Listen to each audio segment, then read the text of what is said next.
The Indian River County Chamber of Commerce is pleased to present Chamber Buzz. At this time, I'd like to introduce Bob Brunjes, who's the president and publisher of Press Journal and Tom, and he's going to tell you a little bit about what they're doing, and then Bob will introduce our speaker. We've had a busy summer, as I imagine all of you have had. We're in our new gigs right here in downtown. For those of you who aren't aware of that, it's about a 5-iron from here. Pretty cool. For those of you who play golf, some of you might be a drive. We actually walked over here from our offices. We're at the second floor of the Seminole Building. So if you haven't been by there to pay us a visit, we encourage you to do so. We're going to have an open house to the community here once we get all our signage up and everything works out that way. So it's been a busy summer. As we were preparing for our move, some of you might have saw the story in yesterday's paper. We had a tremendous archive of historical pictures and clippings and so forth. And we were trying to figure out what we were going to do with them. We know we weren't going to discard them, but we were going to kind of store them in some form or fashion because it's historical record. And Amelie came in and paid us a visit, and she kind of connected dots and put us in touch with Pam Cooper. We got to talking, and we actually made a donation to the library of these archives. That's a hotel that I understand used to sit on this very ground that we're standing on, right? And there's Hobart down there, and then the little picture from Afraid. It's pretty cool looking at some of these pictures and reminiscing the way things used to be. Now in the upper left, does anybody know who that is? Yeah. Alma Lee, with, you know who she's with? Lawton Childs, there you go. And so there's Rick's Dugout and Cocktail Lounge. How many of you know where that used to be? Anybody remember that? The historical pioneers tell me that's where the lobster shanty used to be, right? So pretty cool stuff. And then over here in the upper right, that's the Chamber of Commerce. So that was a little stroll through the last 100 years. And so what I want to do now is real quickly, before I introduce our speaker, is kind of take you through what's in store for the next 100 years. The average internet user visits 138 site pages in a day. That's not 138 sites, it's site pages. And 60% is on a mobile device. So things have changed over the course of time. How many folks in here have a smartphone? Wow, look at that. Now, if I'd asked that question 5 years ago, maybe we would have got half their hands in the room. So you kind of see where our business is going and some of the changes that we've had to make. 80% of businesses will increase their digital marketing spend this year. Now, these are national numbers, so maybe a little more, a little less when you look up here at Indian River County, but no doubt where the trend is going and what we've got to do to keep up. So what will you invest in reaching your new customers online? Smartphone, on a tablet, I mean, there's any different ways that we, now, you know, there's old users like me that still like to ink on paper, but all I got to do is look at my kids' behavior and everything's being done in their pocket. So we have to innovate, and that's what we've been busy doing. We got partnerships with YouTube, and Facebook, and there's a multitude of, we have access to thousands of other sites where we can put out highly targeted messages to the types of people that you're willing to reach on an ongoing basis. If your customers are online 35 hours per week, it is your business there. There's strength in numbers. And that's our message here. That's our message here this afternoon. Of course, I felt to introduce Larry Reisman. We talk about the business side of the business here. It's a chamber meeting, but Larry's our editor up here at Vero and has done just a great job. All right, enough of the commercial. Let's move on to our speaker, which is why we're really all here this morning, or this afternoon. I keep saying this morning. Clark Thomason. The U.S. Chamber of Commerce is the world's largest business federation, representing the interests of more than 3 million businesses of all sizes, sectors, and regions, as well as state and local chambers and industries and associations. Clark is a manager of the Southeastern region for the U.S. Chamber of Commerce. Clark supports the congressional and public affairs for 8 southeastern states: Alabama, Florida, Georgia, Mississippi, North Carolina, South Carolina, Tennessee, and Virginia. We were talking a little bit over lunch. She's from Athens, Georgia. I say you bulldog because I'm a gator. So it'd be nice to me. I'm introducing you. So she was great. Go dogs. Didn't somebody say go dogs? Get to be that time of year, isn't it? Yeah. All right. The mission of the Southeastern Regional Office is to develop and maintain the region's legislative, political, and grassroots resources to achieve the U.S. Chamber of Commerce's public policy goals. Thank you to Penny and thank you to the Chamber for inviting me to be here today. I love to get out of our office and get out to local and state chambers and visit and meet people. America is facing big challenges. We're struggling through a sluggish recovery. We have rising taxes and ballooning debt. And as you know, and you guys ask yourselves as well as the U.S. Chamber asks ourselves, how are we going to get ourselves out of this mess? And we know that there's only one path forward to restore America's economic vitality and to create opportunity and put Americans back to work, and that's free enterprise. Our economic system has allowed us to build the single greatest engine of prosperity and hope that this world has ever known. Free enterprise enables all of us to not only dream big, but for our dreams to actually come true. But we must allow it to work its wonders, and that it creates opportunity and fosters innovation. That's why the U.S. Chamber of Commerce supports the ideals of advancing economic growth and creating jobs. At the Chamber, we have and we will continue to have opportunities to shape public policy as well as unleash stronger economic growth. But then we think that all starts with having a Congress who is willing to work with the business community. The Chamber last year chose to engage in the midterm elections earlier than ever, more aggressively than ever, and in the end we were more effective than we ever have been in the past. At the Chamber we have a saying that politics comes before policy. And we mean that we think we can most directly influence the issues that we support by supporting candidates who share our values. We support candidates who are committed to pro-growth policies and who pledge to come to Washington to advance those priorities that we support and to solve problems, to be doers and deal makers, not obstructionists. We got involved in the primaries very early, and just to ensure that the candidates that we were backing were viable candidates, and that they had the ability to win, and that when they came to Washington, they had the courage to govern. We endorsed 268 candidates and in the elections in 2014, and we were successful in 94% of those races.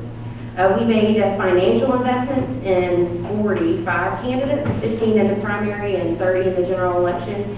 And of those where we made financial investments, we were 80% successful. We ran television ads all around the country featuring Mitt Romney and Jeb Bush and Rand Paul and Richard Petty from NASCAR and Randy Owens from the band Alabama. And some of them were really based on our policy. Some of them really highlighted local chambers and the business communities in the local areas. But they were really effective. We held 71 endorsement events around the country where we invited press and spoke in front of the business community. We partnered with local chambers on those. And for the first time in 20 years, the voters swept away, giving Republicans control of the Senate and the largest majority in the House since 1928. And so although we welcomed a new Congress this past year, with that came a fresh start on some of the big priorities for the business community.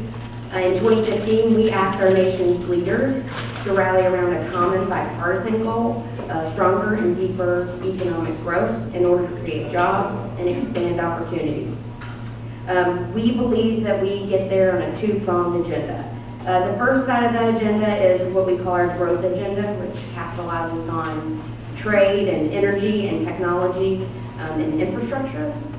And then the second part of that agenda is really what we consider our growth agenda. And that really focuses on addressing policies that are holding growth back, like rampant overregulation and an uncompetitive tax code, ballooning debt driven by entitlement spending, abuses in our legal system, and in shortcomings in our education system as well. With a return to regular order this year in the Senate and an expanded role for the committees in both houses, we've seen policies actually get attention and move forward through passage of bills and amendments and through the appropriations process. A great example of this was Trade Promotion Authority, which was a huge priority for the business community, and It went through months of bipartisan debate in both the House and the Senate. It went through the committee process in both the House and the Senate, and then it was eventually passed by Congress and then signed by the President in June. This was a huge win for the business community, and most of the success we really give to the local and state chambers and our members who worked vigorously on this campaign. To support our proposals on the Hill, we really rely heavily on our grassroots network of state and local chambers and business advocates. In helping with that effort, the U.S. Chamber has 7 regional offices, and the Southeast office is in Atlanta, and that's where I work.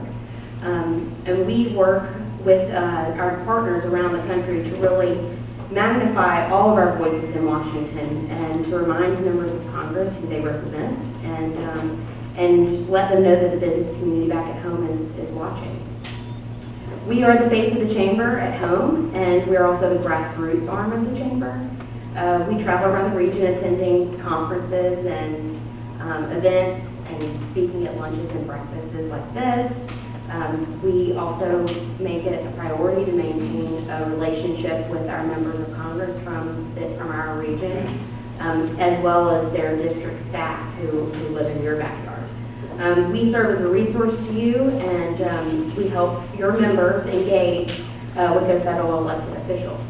And we encourage you to take advantage of the U.S. Chamber's expansive network of policy experts and our programs, as well as some of our tools that we have for small businesses and large businesses.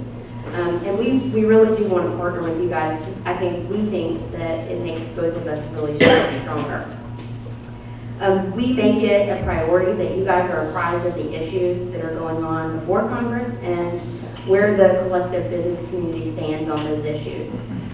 Just before Congress left D.C. for this August recess, the House and the Senate ended a several weeks standoff on how to fund the completed Highway Trust Fund. And this Highway Trust Fund was set to run out of money at the end of July. Congress didn't act, and both the House and Senate, like often, had their own sort of plan on how to move forward. And so that, just to go back, the Highway Trust Fund is a pot of money that is set aside out of the general fund to pay for repairs and for building new infrastructure to keep up our roads and highways and bridges. And so the House put forward a plan that would get us through the end of the year. It's a 5-month additional funding, and then the Senate put forward a 6-year plan, which is it was a long-term plan. However, they only paid for 3 years of the funding. So the House and the Senate were, in very different places.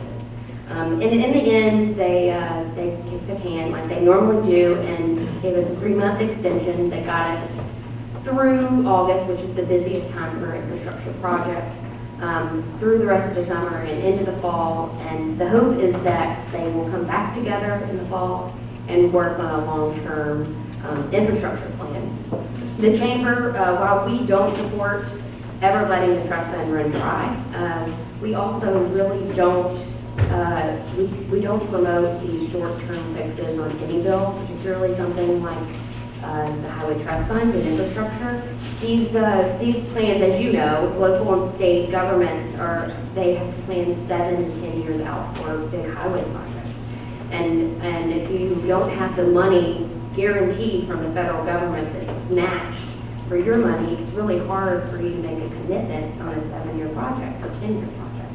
And we know that, and you know that better than probably most of your members of Congress, but it's sometimes partisan games get in the way, but at the end of the day, these are real issues that you and I both deal with, and it's really extremely important to the business community. So we have long advocated for a long-term bill that has stable and reliable funding.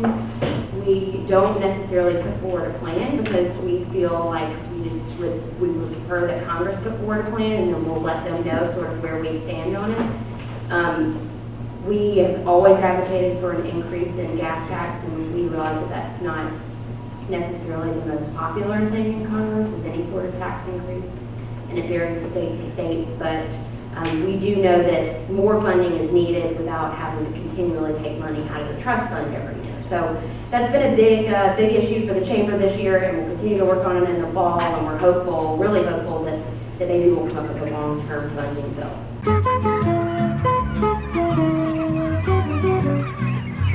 Attention! This important message is for any American who is about to turn 65 years of age or older. Nation's Helpline has Medicare supplement insurance news that may benefit you, your family, or someone you know. Most Americans who are about to turn 65 years old know they need Medicare supplement insurance, even if they already have Medicare. The Nation's Helpline Medicare Supplement Team can guide you and help answer your Medicare questions. Call today. Please call 800-632-2804.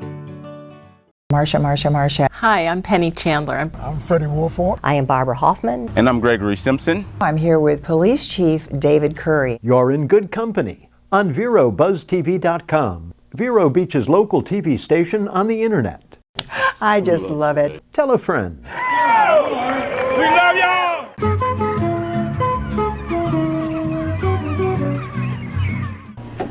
Before I mentioned Trade Promotion Authority, or TPA, which is a key part of the Chamber's trade agenda this year. It's been a key part of the trade agenda for a couple of years, but this year we actually saw some room for movement, and so we really jumped on it.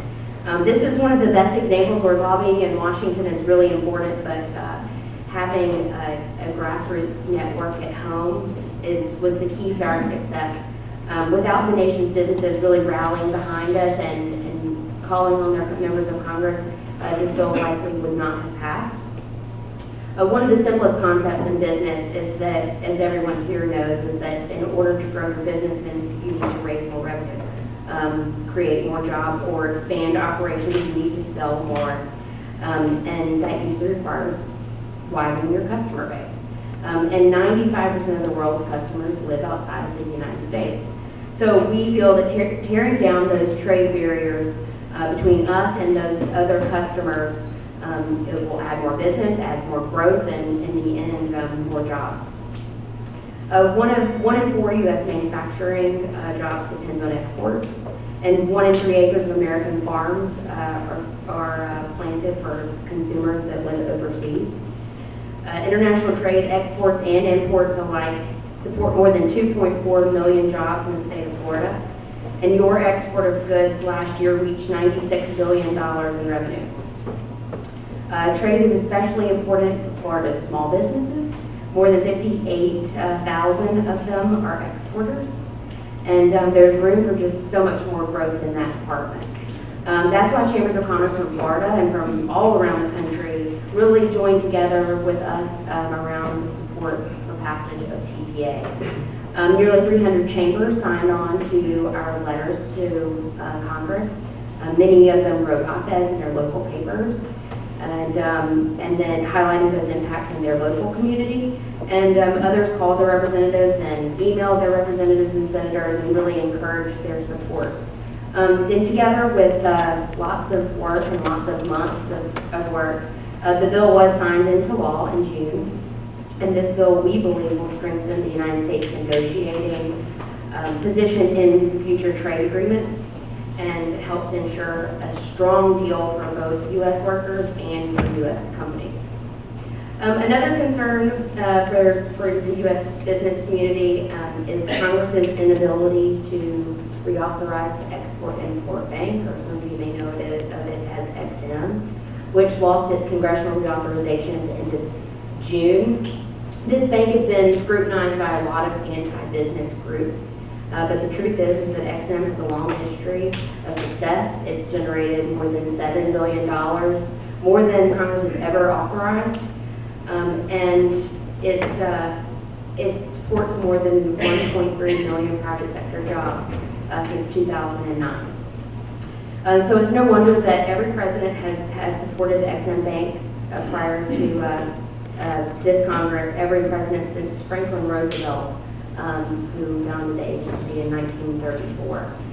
Without XM, businesses and employees will compete on a very uneven playing field against the nearly 60 other countries who have similar credit export agencies that are in business today, and not to mention China has 3.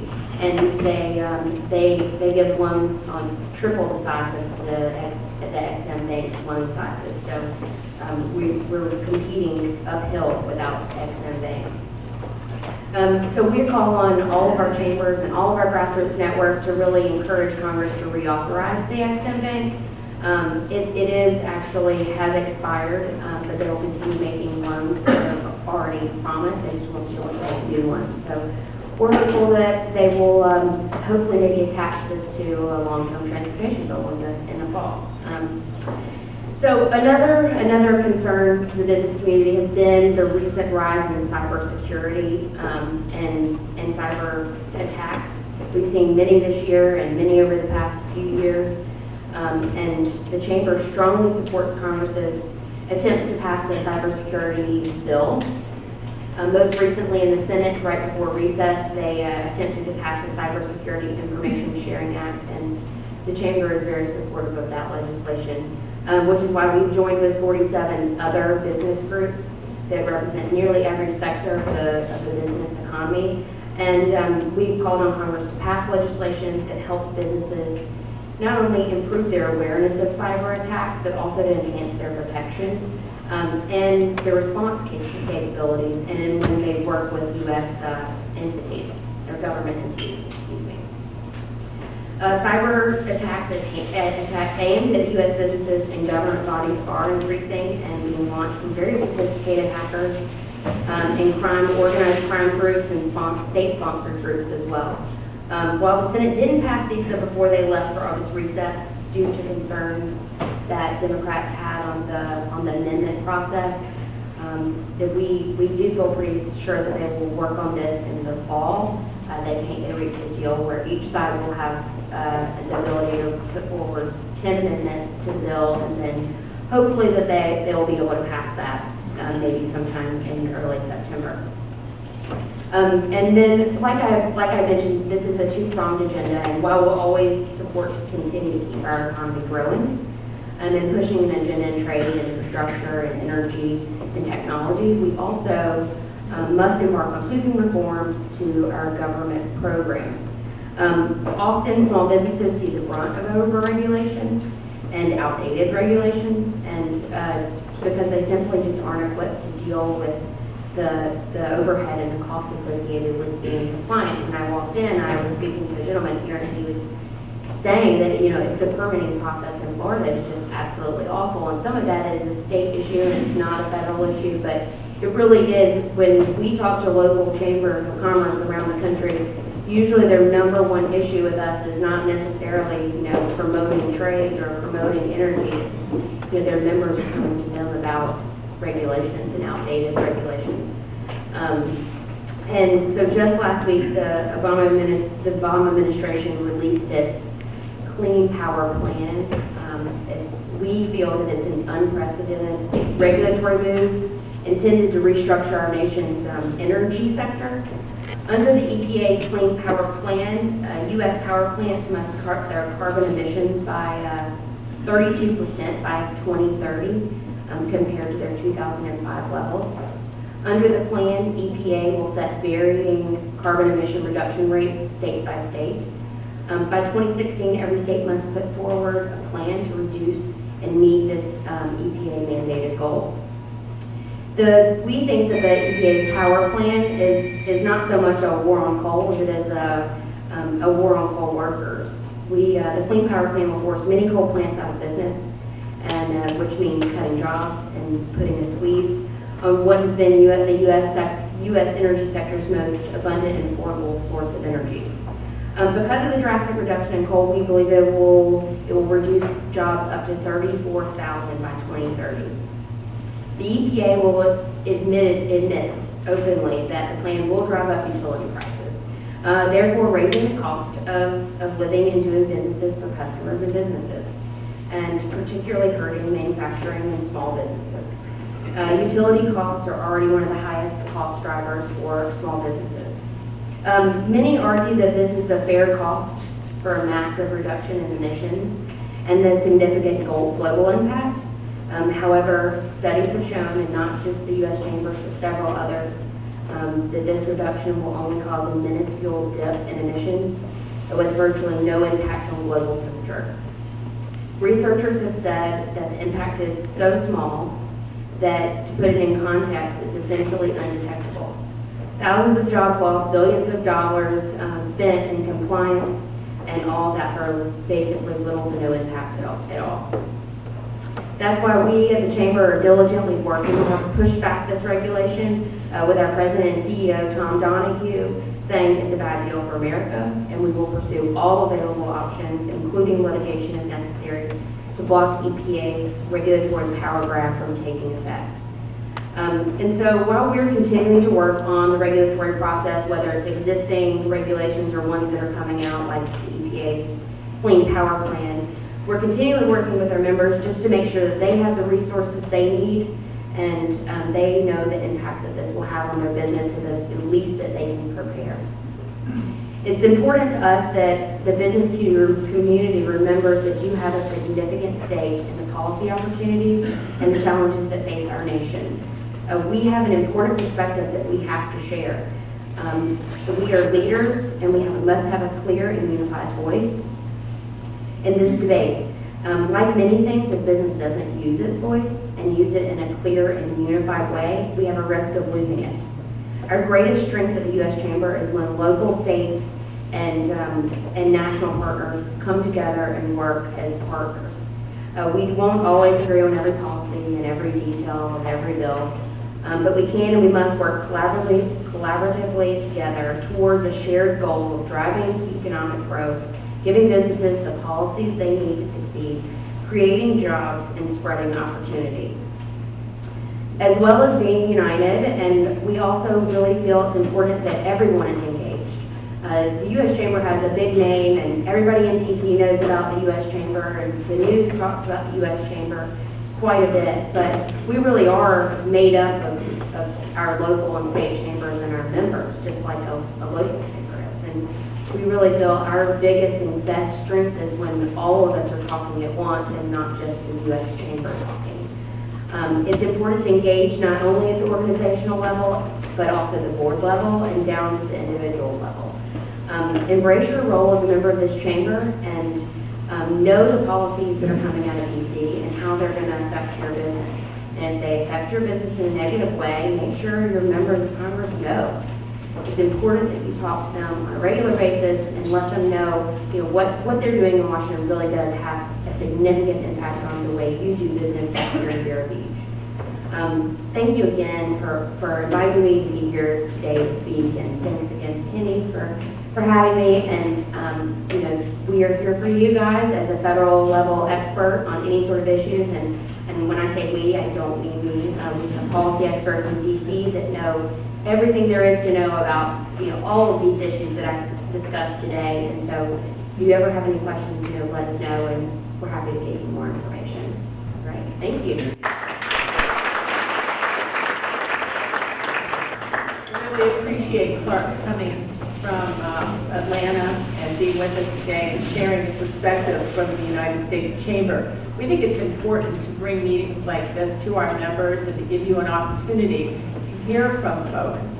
We do this with the delegation, we do it with the United States Chamber, we've had other such meetings. So thank you for being with us for this one today. Have a great business day.